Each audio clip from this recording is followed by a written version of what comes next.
अध्यक्ष महोदय, खरं तर बमसाहेबांनी हा खूप मोठा सामाजिक प्रश्न मांडलेला आहे. काय होतं, 18 वर्षाची मुलगी झाली, ते पळून जाऊन लग्न करतात, आई वडील पोलीसमध्ये तक्रार देतात, पोलीस 18 वर्ष झाली पूर्ण, आम्ही काहीच करू शकत नाही. हा खूप मोठा प्रश्न तयार झाला. एक उदाहरण द्यायचं अध्यक्ष महोदय मला.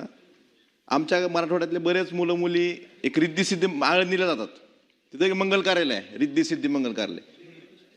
ते सर्टिफिकेट देऊन टाकतं डायरेक्ट विवाहाचं. त्यांना कोणी अधिकार दिला?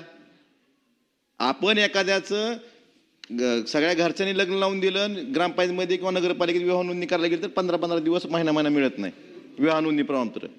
हे त्या दिवशी त्या क्षणाला प्रमाणपत्र देतात. ह्या अशा कार्यालयावर कारवाई झाली पाहिजे. हे चुकीच्या गोष्टीला प्रोत्साहन देतात.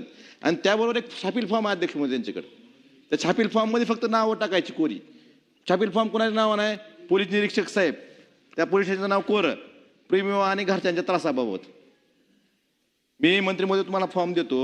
म्हणजे ठरलेलं आहे सगळं. काय आम्ही त्या मुलाचं मुलीचं नाव, आम्ही दोघांचे प्रेमसंबंध बऱ्याच दिवसापासून होते, सदर प्रेमसंबंधाच्या रूपात विवाहामध्ये करायचा आम्ही निश्चय केला असून त्यानुसार तारीख कोरी, यामध्ये आम्ही आळंदी देवाची तालुका खेड येथे कायदेशीररित्या विवाह केलेला आहे.